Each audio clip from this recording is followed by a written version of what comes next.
Alright. So, very crucial part of computer maintenance na minsan hindi ginagawa ng kapwa nating mga technician. Okay. So, this problem should be opened up to the clients, mga kaibigan. Especially if that's an old unit. For example, specific example natin, merong lumapit sa'yo na isang client, no? Na ang problema niya is old and of course, slow processing, laging naghahang at naglalag. Ang unang papasok sa mind ng isang technician is to upgrade it. Whether it's on the RAM or on SSD or both. And aside from that, katulad ng nasabi natin kanina na old, minsan hindi na pinagtutuunan ng pansin ng computer technician if how to do maintenance. This includes deep cleaning and of course reapplying a thermal paste if necessary. Alright.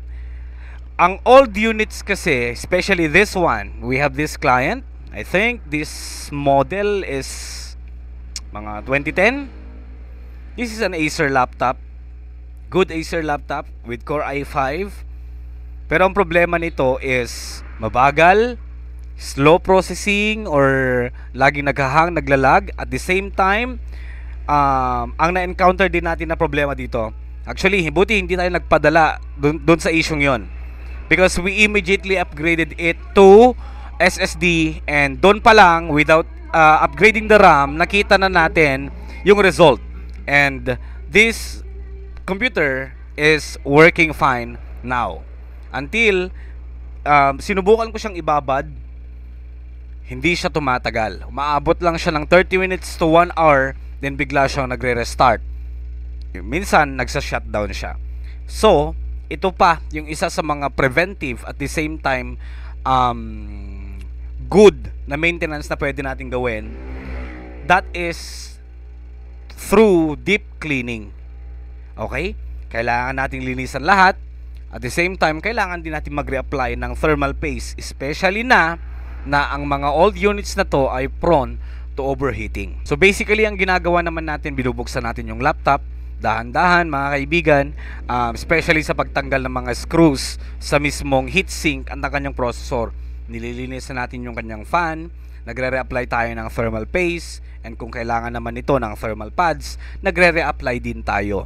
This is a method, a way of maintaining, no, para sa pang longer use ng isang laptop. Karaniwang ginagawa natin or karaniwang mga clients, laptop ng clients na kung saan nagpe-perform tayo ng deep cleaning para sa mga sound system operators, at the same time kapag old yung unit. Mahirap naman yung bigla ka na lang nag-upgrade, di mo alam, meron pala siyang issue, especially overheating issue. Hindi nagtatagal na mamatay. Okay? Not to make everything worst, kailangan agapan na natin agad yan. Expect mga kaibigan na yung mga something old, maabot na ng ilang taon, expect na pwede at 80% pwedeng maka-encounter yan ng overheating problem. So dapat i-check din natin yan as mga technician.